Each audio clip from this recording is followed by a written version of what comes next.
અને હવે રાજકોટની વાત કરવી છે। રાજકોટના જેતપુરમાં ટેકાના ભાવે ખરીદેલી મગફળીની ચોરી થઈ છે। જી હા, જેતલસરની આ ઘટના છે।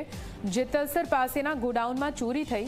નાફેડે ખરીદેલી મગફળી ગોડાઉનમાં રાખવામાં આવી હતી। અલગ અલગ સમયે ગોડાઉનમાંથી મગફળીની ચોરી કરવામાં આવી છે। 31,64,956 રૂપિયાની કિંમતની 1212 જેટલી બોરીની ચોરી થઈ છે।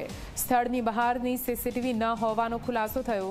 કેમેરા ન હોવાથી ચોરીના કોઈ પુરાવા નથી મળી રહ્યા। મગફળીની બોરીઓની ચોરી થતાં રાતોરાત સીસીટીવી કેમેરા લગાવવામાં આવ્યા। તાલુકા પોલીસે મામલાની તપાસ હાથ ધરી છે।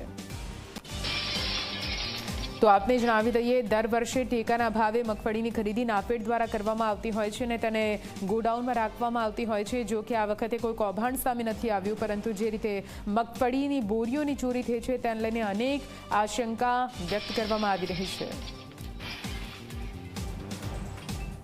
જેતપુરમાંથી નાફેડ દ્વારા ટેકાના ભાવે મગફળીની છે તે ક્યાંક ખરીદી કરવામાં આવી છે અને આ મગફળીની ખરીદી કર્યા બાદ અલગ અલગ રો હાઉસમાં આ મગફળીની સંગ્રહ છે તે ક્યાંક કરવામાં છે તે ક્યાંક આવતું હોય છે। ત્યારે જેતલસર પાસેના એક રો હાઉસમાંથી મગફળીની બોરીઓની ચોરી થઈ હોવાની અત્યારે જેતપુર તાલુકા પોલીસ સ્ટેશનમાં ફરિયાદ છે તે ક્યાંક નોંધાઈ છે।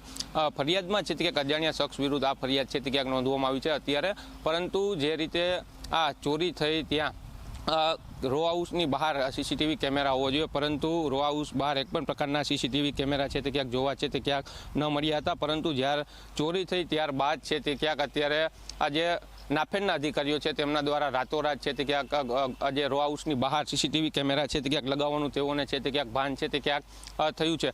મહત્વની વાત એ છે કે ઘોડા છૂટી ગયા પછી તબેલાને તાળા મારવા જેવો ઘાટ અત્યારે છે તે ક્યાંક સર્જાયો છે।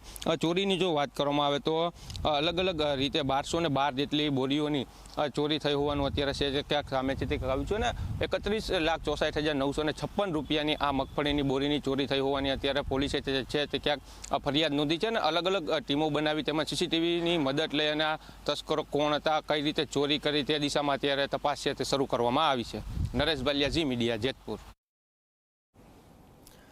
તો આપને જણાવી દઈએ, 31 લાખ રૂપિયાની મગફળીની ચોરી થઈ છે। જો કે જે રીતે સીસીટીવી કેમેરા ગોડાઉનની બહાર નહોતા લગાવવામાં આવ્યા તેને લઈને ચોરીના કોઈ પુરાવા સામે નથી આવી રહ્યા। તાત્કાલિક રીતે અહીંયા સીસીટીવી લગાવવામાં આવ્યા। જો કે ઘોડા છૂટી જાય તે બાદ તબેલાએ તાળા બાંધવા જેવો ઘાટ અહીં સર્જાયો છે। હવે જોવાનું રહેશે કે સીસીટીવી નથી તો આખરે કેવી રીતે ચોર સુધી પહોંચવામાં આવે છે, પોલીસ તપાસમાં શું કંઈ સામે આવે છે। પણ ટેકાના ભાવે ખરીદાયેલી મગફળીની ચોરીનો મામલો જેતપુરમાં જેતલસર પાસેના ગોડાઉનમાંથી સામે આવ્યો।